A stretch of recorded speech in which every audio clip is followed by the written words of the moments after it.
Jadi yang pertama itu biografinya Al-Farabi. Yang pertama itu pendahuluan Abu Nasr, itu nama lengkapnya adalah Abu Nasr Muhammad bin Tarkhan bin Uzlaq Al-Farabi, lebih dikenal sebagai Al-Farabi, adalah salah satu filsuf muslim terbesar dalam sejarah peradaban Islam. Ia dijuluki sebagai Al-Mu'allim Ats-Tsani atau guru kedua setelah Aristoteles, yang dianggap sebagai guru pertama dalam filsafat. Al-Farabi dikenal sebagai pemikir serba bisa yang menguasai berbagai disiplin ilmu, termasuk filsafat, logika, metafisika, musik, matematika, politik, dan sains. Pemikirannya berperan besar dalam mengembangkan filsafat Islam dan menjembatani tradisi pemikiran Yunani dan Islam. Kehidupan awal dan latar belakang. Al-Farabi lahir pada tahun 872 Masehi di Wasij, sebuah kota di wilayah Farab, sekarang Kazakhstan atau Uzbekistan modern. Nama lengkapnya menunjukkan bahwa ia berasal dari keluarga keturunan Persia atau Turki. Ayahnya adalah seorang prajurit dalam dinasti Samanid yang saat itu berkuasa di Asia Tengah dan Persia. Pada usia muda, Al-Farabi menunjukkan kecerdasan luar biasa dalam berbagai bidang ilmu, terutama logika dan filsafat.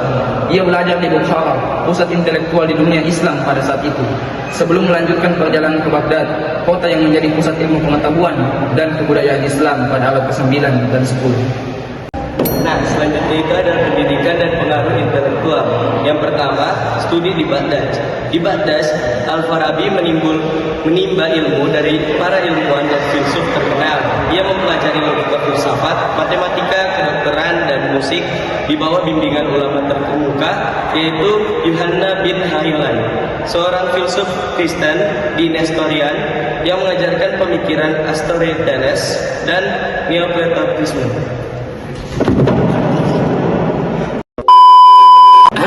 Yang kedua, perjalanan ke Syria dan Mesir.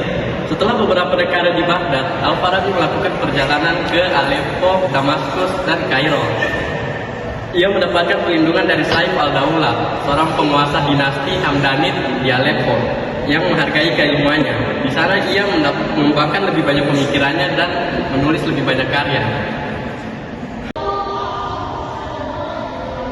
Nah, jadi selanjutnya itu ada karya-karya Al-Farabi selama hidupnya. Jadi Al-Farabi itu menghasilkan begitu banyak karya, dan jika ditinjau dari ilmu pengetahuan, karya-karya Al-Farabi dapat ditinjau menjadi 6, yaitu logika, ilmu matematika, ilmu alam, teologi, dan ilmu politik dan kenegaraan, bunga rantai, kutub munawa, serta musik. Nah, karya tulis Al-Farabi diantaranya itu adalah Al-Madinah Al-Fadilah, Isaul Al-Hikah, Kalam fi al-Musiki, Isaul al-Ulum wa at-Tarif bi Agradiha, Jawami Asyasa, dan Al-Musiki Al-Kabir, yang di dalamnya terdapat pemaparan tentang dasar musik, teori, dan praktiknya.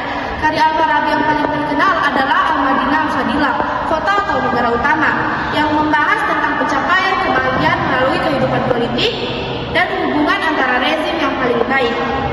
Menurut pemahaman Plato dengan hukum ilahiyah Islam, filsafat politik Al-Farabi, khususnya gagasan mengenai penguasaan kota, utama mencerminkan rasionalisasi ajaran imam dalam Syiah. Selanjutnya, warisan dan pengaruh. Al-Farabi memiliki pengaruh besar terhadap filsafat Islam dan Eropa. Pemikirannya tentang logika dan metafisika menjadi dasar bagi filsuf besar seperti Ibnu Sina, Ibnu Rushd, dan Maimonides.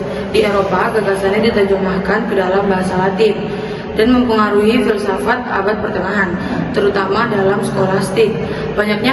Banyak karyanya yang dikaji oleh para teolog Kristen dan Yahudi, termasuk Thomas Aquinas. Selanjutnya, akhir hayat. Al-Farabi menghabiskan tahun-tahun terakhirnya di Damaskus di bawah perlindungan Syaf al-Daulah. Ia hidup sederhana, lebih memilih kehidupan asketis tanpa banyak kemewahan. Ia meninggal pada tahun 950 Masehi di usia sekitar 78 tahun dan dimakamkan di Damaskus. Meski ia telah tiada, pemikirannya tetap hidup dalam peradaban Islam dan dunia barat. Selanjutnya adalah kesimpulan. Al-Farabi adalah salah satu pemikir terbesar dalam sejarah Islam yang berhasil menjembatani filsafat Yunani dan Islam. Ia tidak hanya dikenal sebagai filsuf, tetapi juga sebagai ahli logika, musik, politik, dan sains.